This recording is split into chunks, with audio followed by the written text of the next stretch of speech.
আমাদের জীবনে সবচেয়ে সুন্দর এবং সবচেয়ে কষ্টের মুহূর্তগুলো আসে আমাদের পারিপার্শ্বিক সম্পর্কগুলো থেকেই। তাই সবসময় আমাদের খেয়াল রাখতে হবে আমাদের পারিপার্শ্বিক সবার সাথে যে সম্পর্কটা সেটা সব সময় ভালো রাখতে হবে। সবচেয়ে বড় কথা হয়েছে নিজের মনটাকে বেশি করে ভালো রাখতে হবে। আপনার মন যত ভালো থাকবে আপনার পারিপার্শ্বিকের সব কিছুই আপনার কাছে ভালো মনে হবে। আসসালামু আলাইকুম, এমএন ব্লগ থেকে আমি নাসরিন রহমান বলছি। আশা করি আমার প্রিয় আপু এবং ভাইয়ারা সবাই অনেক অনেক ভালো আছেন। এটা ছিল আমার গতকাল রাতের ভিডিও, প্রায় এখন 9টা বাজে। তো আমি সন্ধ্যার দিকে শুনতে পেলাম যে আমার বোন জামাই আমার বাসায় আসবে।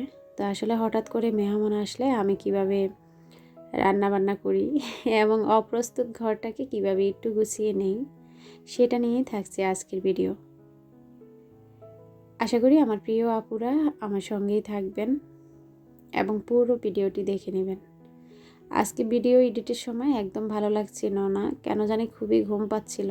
তারপরে যতটুকু পেরেছি ভিডিও রেডি করেছি। আসলে সবসময় আমি বলি যে আমি মাঝে মাঝে ভাবি যে মনে হয় যে ইউটিউবটা ছেড়েই দিব, অলসতা এসে যায়, ভালো লাগে না। তারপর আবার ওই যে মনে হয় কেন ছেড়ে দিব, এতটুকু এসেছি, এই আর কি, সেটা ভেবেই আসলে পারি না। তো যখন শুনলাম বোন জামাই আসবে তাড়াহুড়া করে রান্না চড়িয়ে দিয়েছি। কী রান্না করছি সেটাও আপনাদেরকে দেখাবো। তো তার আগে এই যে ডাইনিংয়ের যে ম্যাটটা বিছানো ছিল সেটাতে আসলে তরকারি ঝোল পড়েছে। আমি যেহেতু উপরে কোনো প্লাস্টিক দেইনি তাই দেখা যায় বাচ্চাদের ঘরে একটা রান্নার আমি বেশি দিন বিছিয়ে রাখতে পারি না। তো উপরে যেহেতু প্লাস্টিক আছেও, মানে আমার আসলে ভালো লাগে না। আমার কিন্তু পুরা ডাইনিং ঢাকার মতো যে মানে কাপড়গুলো পাওয়া যায় সেগুলো আছে, কিন্তু দিতে ইচ্ছা করে না। মনে হয় যে ডাইনিংটা এইভাবেই বেশি সুন্দর লাগে। তো যাই হোক, আসলে কিছু করার নাই, যেহেতু কিনে নিয়েছি মাঝে মাঝে বিভিন্নভাবে আর কি সাজানোর চেষ্টা করি। তো মনে হলো যে আসলে রান্নারে যদি একটু দাগ টাগ থাকে তাহলে আমার কাছে দেখতে ভালো লাগে না। তাই আসলে রাত্র করেই আমি রান্নাটা চেঞ্জ করতেছি। আর ওদিকে কিন্তু আমার রান্নাটা হচ্ছে। আজকের ভিডিওতে আপনাদের কিছু কমেন্টস পড়বো, আশা করি আমার পুরো ভিডিওর সঙ্গে থাকবেন। তাহলে যেই সব আপুদের কমেন্টসগুলো পড়ি আপনারাও শুনতে পারলেন। আর নতুন নতুন অনেকেই কিন্তু আমার চ্যানেলের সঙ্গে যুক্ত হচ্ছেন, সবাইকে আমি ধন্যবাদ জানাচ্ছি। তো আমার রুমে কিন্তু লাইটটা একদমই কম, তাই আসলে রাতে ভিডিও করলে আমার মনে হয় কেন জানি ভালো লাগে না। আপনাদের ভাইয়াকে বলেছি কিছু লাইট লাগিয়ে দিতে, দেখা যাক কী হয়। তো যাই হোক, রান্নাগুলো কিন্তু আর শেয়ার করিনি। আসলে এত তাড়াহুড়া করে রান্না করছিলাম, ভাবছিলাম যে সেখানেও ভিডিও করব, পরে আর করা হয়নি। তো আমি কি রান্না করেছি এবং যখন হঠাৎ করে মেহমান আসে, শুধু আজকে না, আসলে যখনই আমার বাসায় হঠাৎ করে মেহমান আসে আমার কিন্তু একটা রান্না হয় না, অনেকগুলো রান্না করতে হয়। আপনাদের ভাইয়া সব সময় মনে করে যে মেহমান তো মেহমানই, মেহমান বলে আসুক আর না বলে আসুক, তুমি যদি শুনতে পাও তোমার বাসায় মেহমান আসছে, যতটুকু পারবা চেষ্টা করবা রান্না করার। তো আমার কোন বোনের জামাই আসছে সেটাই বলে দিচ্ছি। কয়েকদিন আগে আপনাদেরকে বলেছি আমার বোন জামাই ওমরাতে গিয়েছে। তো আসলে ভাইয়া আসার সময় আমাদের বাসায়, মানে যখন গিয়েছে সৌদিতে তখন আমাদের বাসা থেকে গিয়েছিল, কিন্তু আসার সময় আসলে আসার কথা ছিল না। সবাই আসলে বিদেশ যখন যায় দেখা যায় যে হয়তো ঠেকায় পড়ে বাসায় আসে। তো যাওয়ার সময় তো আসলে সবাই সবার বাসার উদ্দেশ্যে রওনা দেয়, যেন না অনেক দিন পরে আসলে। তো হয়তো সেটাই হতো, কিন্তু ভাইয়ার ফ্লাইটটা আসলে এমনভাবে পড়েছে, বেচারা আসলে রাত্রে করে তো বাসায় ফিরতে পারে না। তো তার জন্যই আমাদের বাসায় আসা আর কি। তো আপনাদের ভাই আমাকে বলতেছে তুমি তোমার মতো রান্না করো। তো এই তো এখানে আমি রুই মাছ ভুনা করেছি, বেগুন ভেজেছি, গরুর গোশত রান্না করেছি। তারপর মুরগিটা আসলে রোস্টও করিনি, মানে রোস্টের সব মশলা দিয়ে রেগুলার যে ফিস সেইভাবে দিয়ে সাদা করে রোস্টের মতোই রান্না করেছি। সালাদ করেছি, কবুতরের মাংস আছে, আর আছে কচু ইলিশ। তো ওই যে গাছের বেগুন রান্না করেছিলাম কালকে, সেই তরকারিটা রয়ে গিয়েছে। তো ভাইয়া হয়তো বেগুন বেশি খায় নাই, তাই আমি টেবিলে আর আনি নাই। তো যাই হোক, যেহেতু খুব তাড়াহুড়া ছিল, আমরা ভেবেছি যে ভাইয়া আসতে আসতে হয়তো রাত্রে 12টা বেজে যাবে। তারপর দেখলাম যে না, ভাইয়াকে ফোন দেওয়ার পর বলল যে 11:30টার মাঝেই বাসায় আসবে। তো তো যাই হোক, তার জন্য আমি তাড়াহুড়া করে ডাইনিংয়ে সব খাবার দিয়েছি। খেয়ে দিয়ে আমরা তো রাত্রে ঘুমিয়ে গেলাম। সকালবেলা আমার বোনের বাচ্চাটা বারবার ফোন দিচ্ছিল, বাবা কখন আসবা। তো ভাইয়া তো যাওয়ার জন্য উতালা। তো এই তো ভাইয়া কিন্তু অলরেডি চলে গিয়েছে।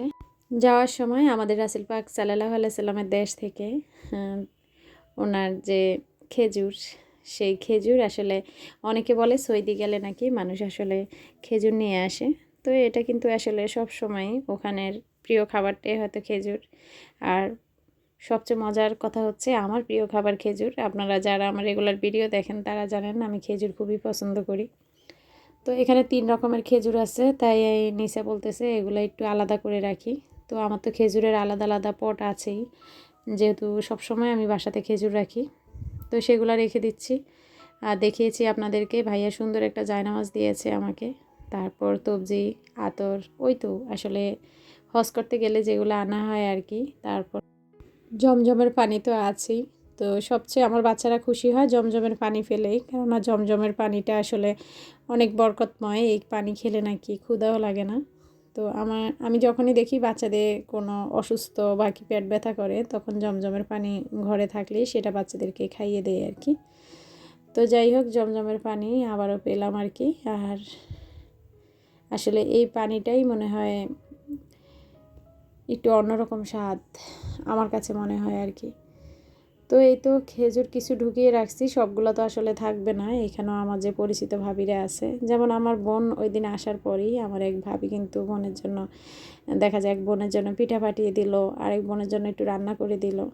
তো আমারও উচিত, যেহেতু বোনের হাজব্যান্ড পবিত্র একটা জায়গা থেকে এসেছে, তো ভাবিদেরকে কিছু না দিতে পারলে একটু খেজুর দিব। তো ওনাদেরকেও আমি একটু খেজুর দিয়ে দিব। তো তার জন্য কিছু খেজুর উঠিয়ে রাখলাম আর কিছু খেজুর নিচেও রেখেছি, এই আর কি। তো যাই হোক, আজকের ভিডিওতে প্রথমে আমি কমেন্টস পড়তেছি শামিনা সিম্পল লাইফ থেকে। হ্যাঁ, আপু বলেছে, হ্যাঁ আপু, আমার তো প্রতিদিন রান্না করতেই ভালো লাগে না, মনে হয় যদি একটা রোবট থাকতো আর সব কিছু করে দিত কত না ভালো হতো, তাই না আপু? আপু, তোমার এই কমেন্টসটা পড়ে আমার অনেক হাসি এসেছে। আসলে তাই, সব মেয়েরই মনে হয় সেটাই আর কি অনুভব হয়। তো যাই হোক, ভাইয়া চলে যাওয়ার পর আমার ঘরের অনেক কাজকর্ম করেছি। যেহেতু আজকে রান্নাটা ছিল না, অনেক তরকারি রয়ে গিয়েছে, তাই আর রান্না করিনি। তো নিহামণি কিন্তু সকালে আজকে স্কুল গিয়েছে। আমার মামনির আজকে লাস্ট ক্লাস বলতে আজকে মিলাদ ছিল। তো দেখেন, সে কিন্তু অলরেডি চলে এসেছে। আর স্কুলে ওদেরকে বিদায় অনুষ্ঠানে এই তো আমাদের রাসূল পাক সাল্লাল্লাহু আলাইহি ওয়াসাল্লাম, হযরত মুহাম্মদ সাল্লাল্লাহু আলাইহি ওয়াসাল্লামের জীবনী, এই বইটা দিয়েছে। তো এটা পেয়ে তো আমি মহা খুশি।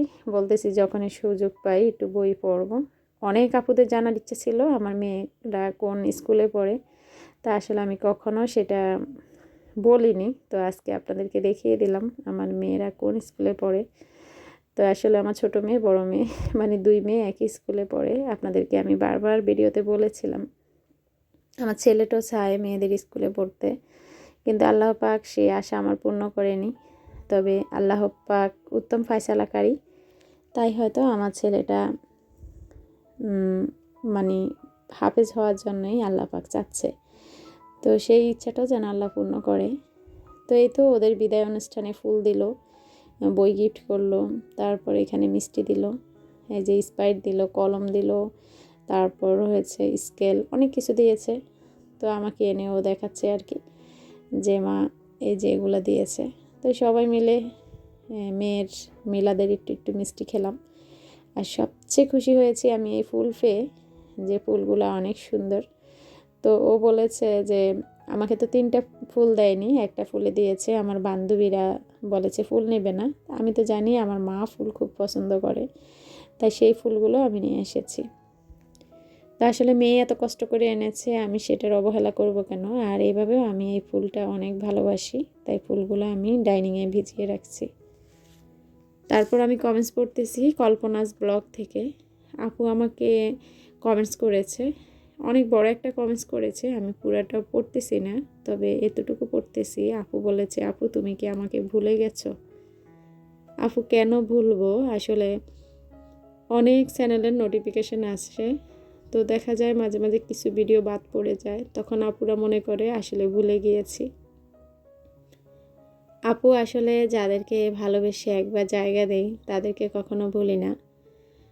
হয়তো সব সময় কথা হয় না তাদের সাথে, এটাই দিয়ে তোমাকে বুঝালাম আর কি। তো আপু তোমাকে ভুলিনি, অবশ্যই মনে আছে। তো দুপুরে খাওয়া দাওয়ার সময় হয়ে গিয়েছে, যেহেতু আজকে রান্নার ঝামেলা ছিল না, তেমন ভিডিও করা হয়নি। আপনাদের ভাইয়া আমাদের জন্য মজার একটা বড়ই নিয়ে এসেছে, কিছু সিমের বিচি নিয়ে এনেছে। তো বললাম সিমের বিচিগুলো কালকে রান্না করব। তো আজকে আমার ভিডিওটা শেষ হয়ে গিয়েছে, এখন আমরা বড়ই খাবো আর আপনাদের থেকেও বিদায় নিব। সবাই ভালো থাকবেন, সুস্থ থাকবেন। আল্লাহ হাফিজ, আসসালামু আলাইকুম।